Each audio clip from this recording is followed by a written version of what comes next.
In this episode of Stay Mindful with Dr. Evelyn Davis, I'm answering your mental health questions, the real, the raw, and the honest ones that so many of us hold inside but don't always feel comfortable saying out loud.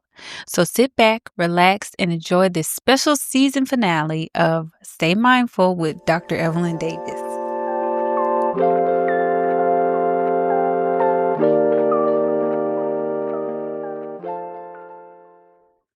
Hello and welcome back to Stay Mindful with Dr. Evelyn Davis.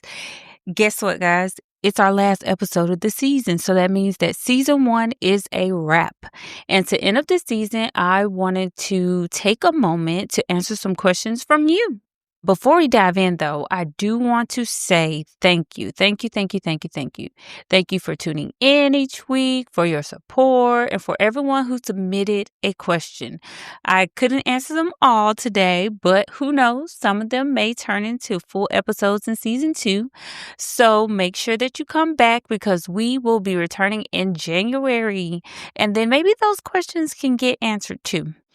So, all right, let's get into the question that we have. And just a disclaimer, the questions are anonymous. So we're going to get into the first question. The first question is, I feel like I'm struggling in so many areas.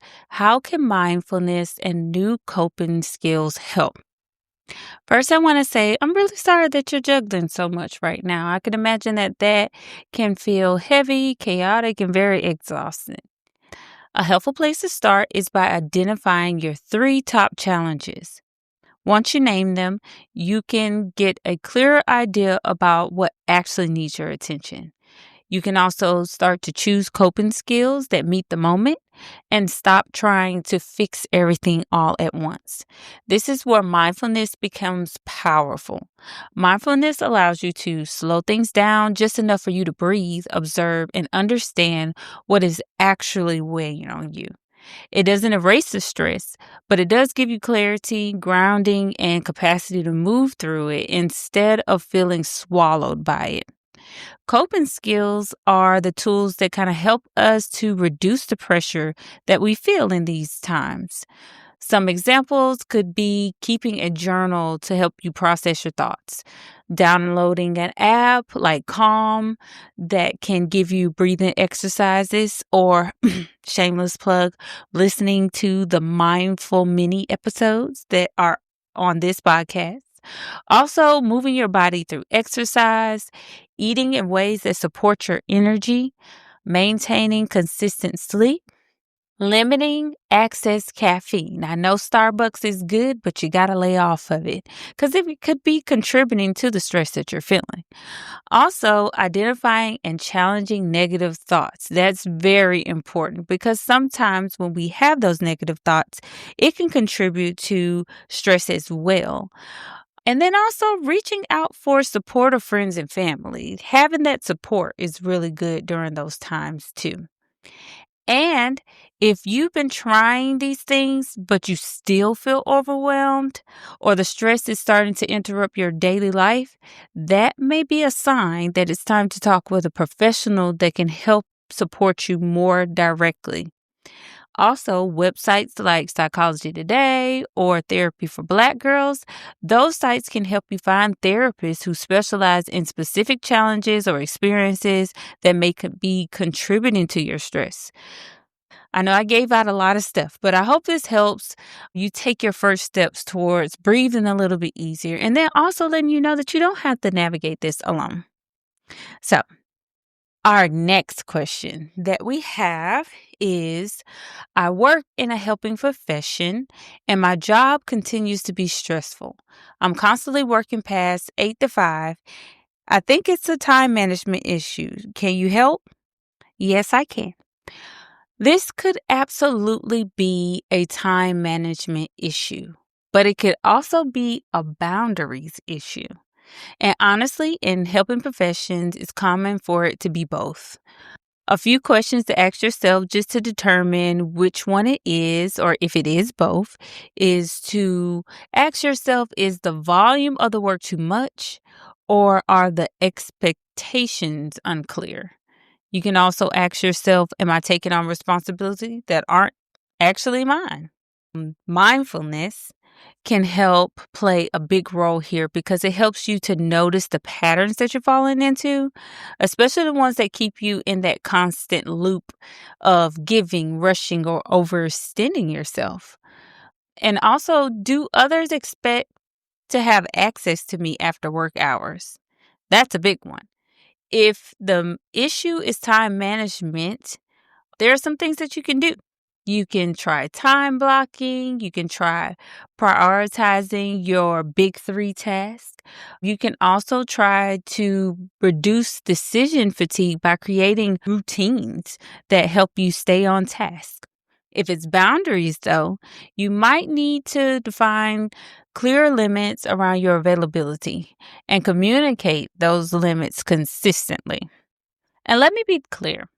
Working in a helping profession makes this incredibly difficult because so many of us, myself included, entered into this field because we genuinely want to help people. But when we don't take care of ourselves in the process, we start pouring from an empty cup. And if we continue to do that, it can lead to things like emotional exhaustion, decreased empathy or compassion to the people that we're trying to help. Also, physical symptoms may come, and we may start to develop irritability in situations, have difficulty concentration, and even experience depersonalization. And that's when we start to feel like we're just going through the motions. And that didn't help anybody. You may even start to feel like your work doesn't matter anymore, which is absolutely not the truth because the work that you do matters deeply, but so do you. So, I'm going to give you a few evidence-based strategies that help prevent burnout from worsening. Number one is prioritizing self-care. Because, like I said before, you can't pour from an empty cup. And recharging and taking care of yourself is not selfish, it's essential if you want to continue to doing the work that you're called to do. The second thing is setting boundaries. I know it's easy to feel like being in the helping profession means that we're always available. Like we're like, what's it called? The Krispy Kreme donuts. The light is always on, but we cannot be Krispy Kreme. Even Krispy Kreme turns out the light sometimes. So learning to say no, sticking to your working hours, providing crisis line resources. If you work with a profession that is literally 24 hours, you have to provide the number to the people who are supposed to be working those hours. And then also consistently taking time off. Those are crucial parts of protecting your well-being. Remember, you've earned that rest. That's what we got PTO for. Also, if you struggle with implementing these boundaries, you're not alone. The work is hard, but you deserve the same care and compassion that you give everyone else. All right, so we're moving on to our next question, which is, I'm a stay-at-home mom and a full-time student. I feel overwhelmed, constantly on the go. How can I manage stress and still be present for my kids? Okay, first of all, let me say, way to go on furthering your education while also showing up every day as a mom. It makes complete sense that you feel stretched thin. Like I know from experience myself going to school. I was like a semi stay-at-home mom though, because I also worked and went to school as a full-time student and all that stuff. So I commend you for even doing this because it takes a lot.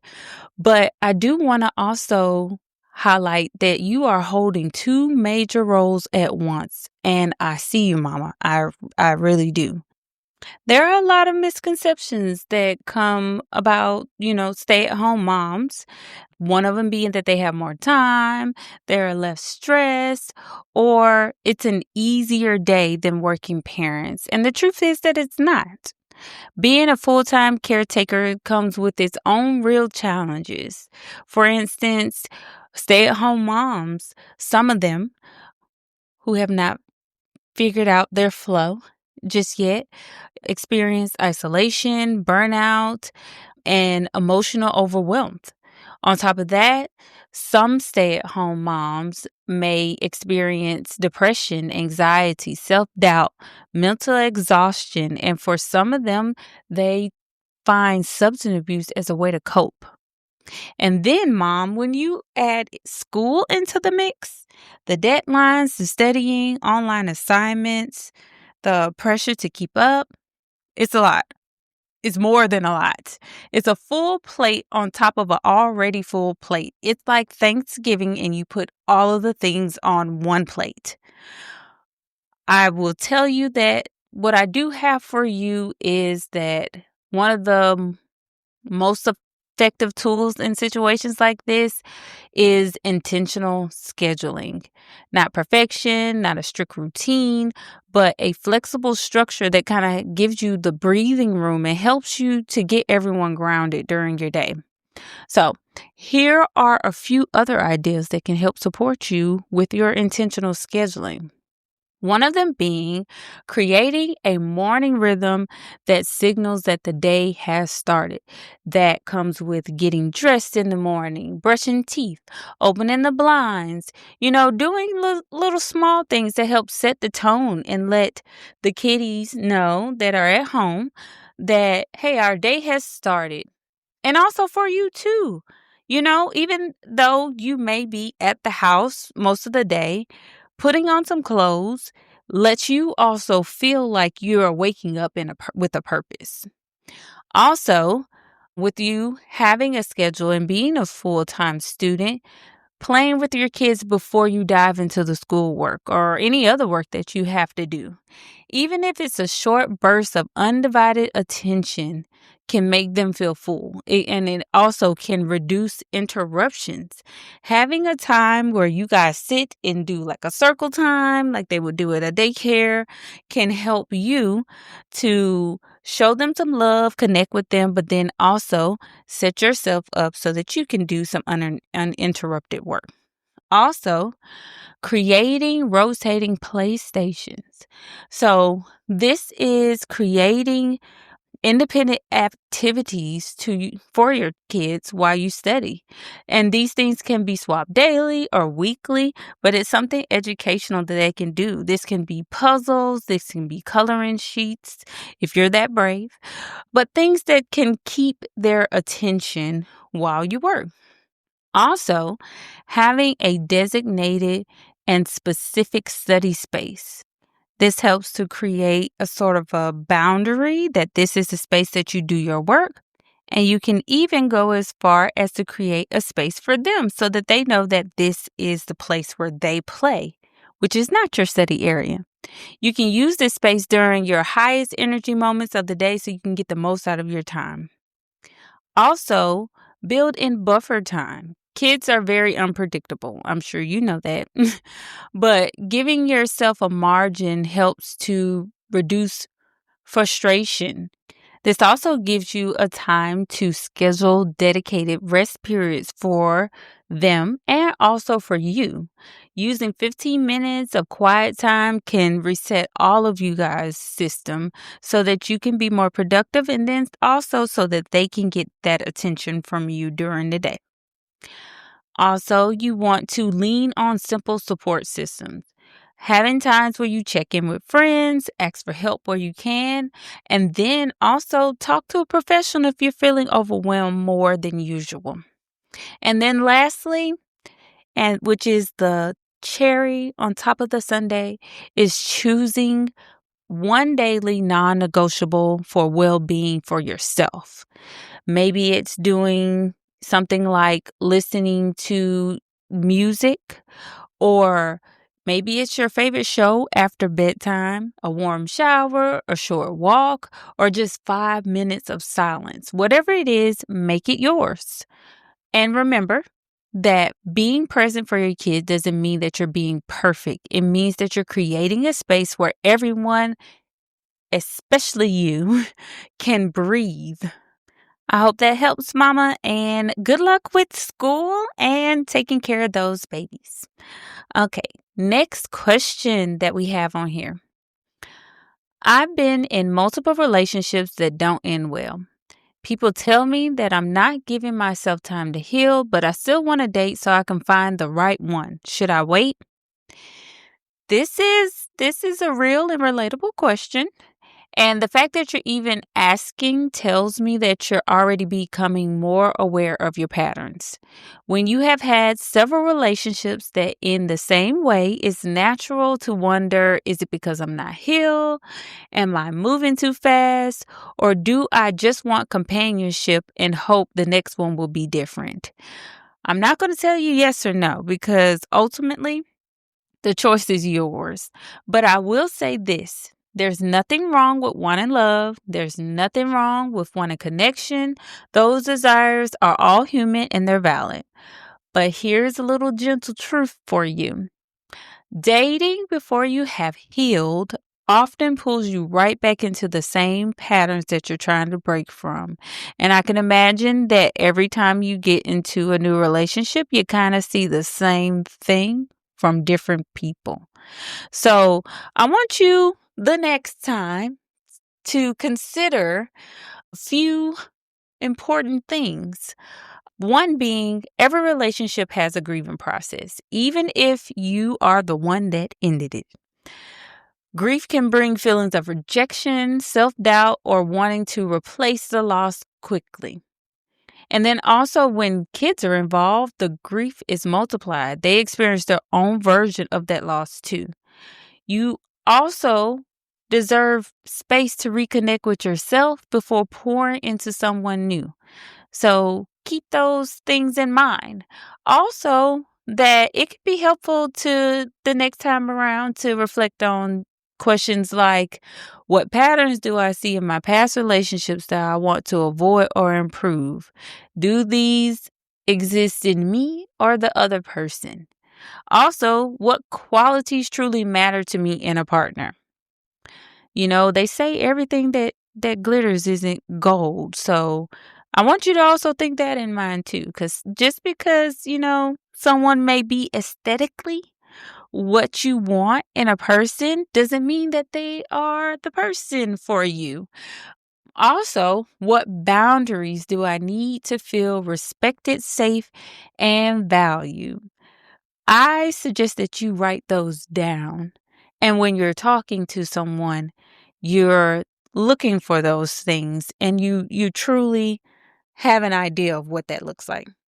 Also, how can I date differently moving forward? Not saying that it's you, but what I have realized in my past dating life is that when relationships ended, I looked at myself and then I also looked at the other person. It wasn't just a one-sided thing. It was me looking at what I wanted to improve for myself, but then also, the good things from the relationship that ended that I wanted to take over to the next try. And then also some of the things that were with me, and then also that I saw in the other person that I didn't necessarily want to take to the next one. So keeping those things in mind. But also, one thing that also helped me in my dating journey was reading a book by Dr. John Van Epp, which was called How to Avoid Dating a Jerk.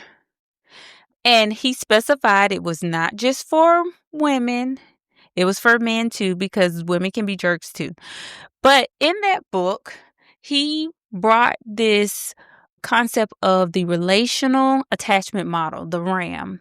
And it was very useful in my dating life because in that model, he explains that healthy relationships develop over 5 bonding areas, and the order matters because a lot of times we get all touchy-feely with people before we actually get to know who they are. And then we end up repeating cycles in past relationships, which usually end up them not ending well.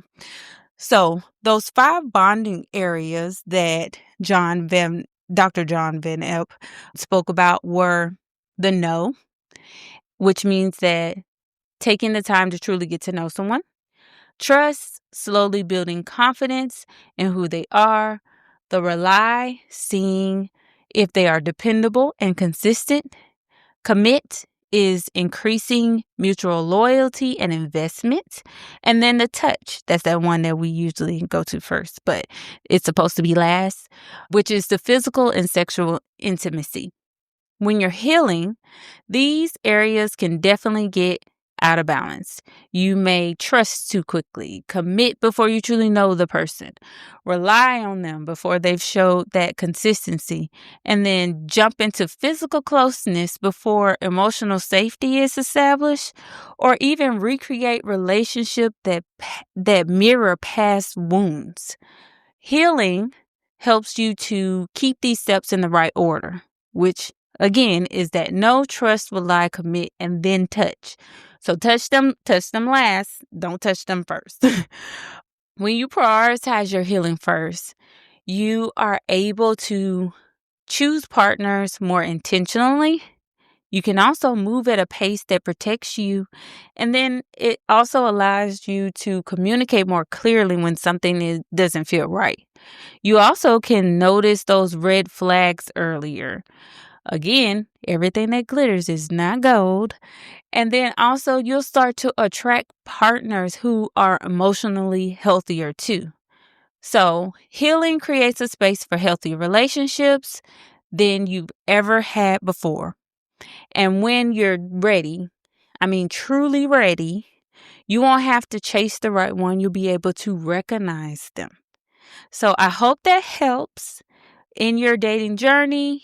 I wish you much luck because I know that the dating pool is not the best and there are a lot of frogs in the pond. But again, I wish you best. And go check out that book, Dr. John Van Epps, How to Avoid Dating a Jerk. Great book. Okay. All right. So we are at our last question. And this is a good one, The last question is, how can you forget that you experienced trauma? I must say, when I saw this question, I am truly grateful for this question because so many people I know that are listening can relate to it and probably never asked this question out loud. So thank you to the person who submitted this question. And I do have a truth for you. The truth is you don't forget trauma. You don't. Your mind and body will hold on to it because they're trying to protect you. Even if you don't remember trauma or subconsciously choose not to remember the trauma, your body and your mind still does.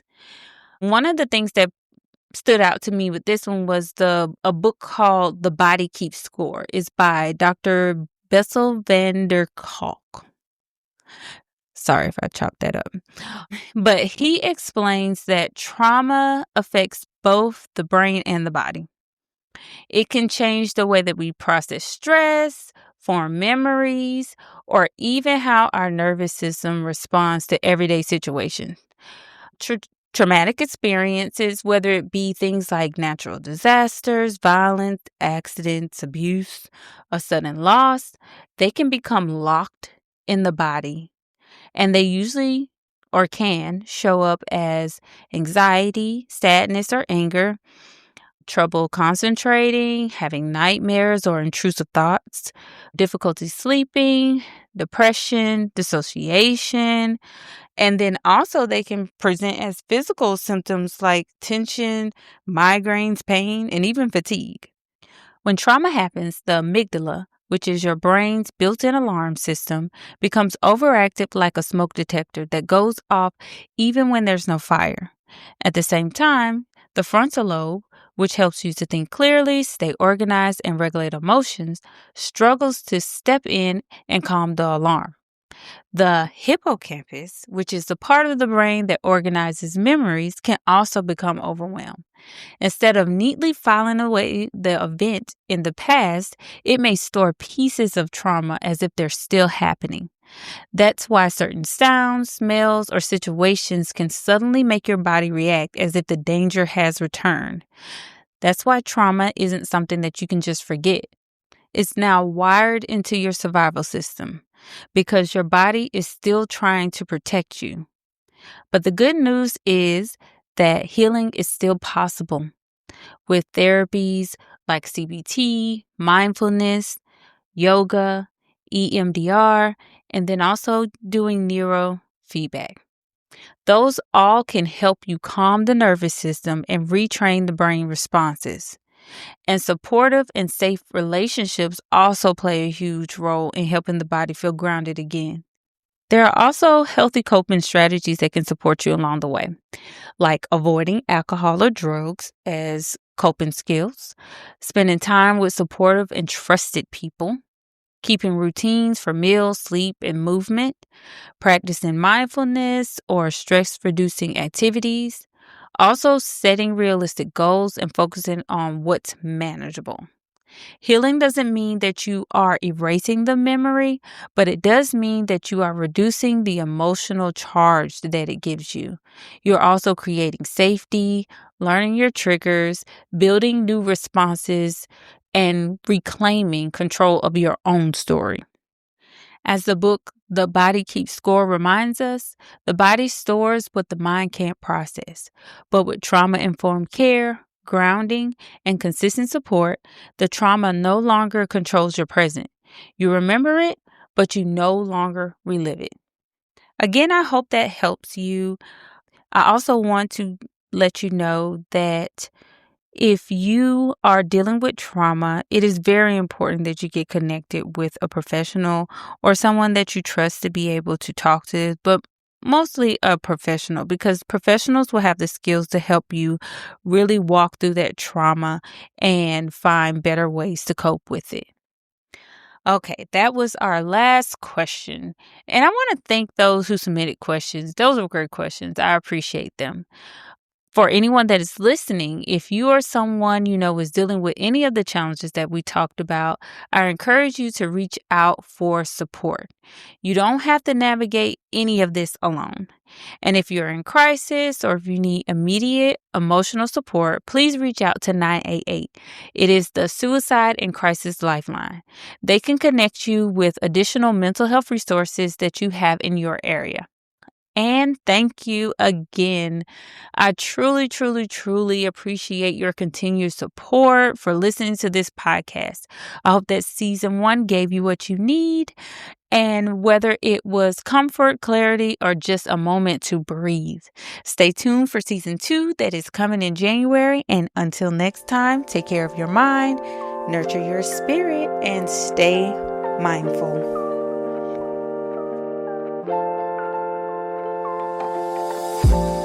Thank you so much for joining me today on Stay Mindful with Dr. Evelyn Davis. If this episode spoke to you, I'd love for you to subscribe, share, and leave a review.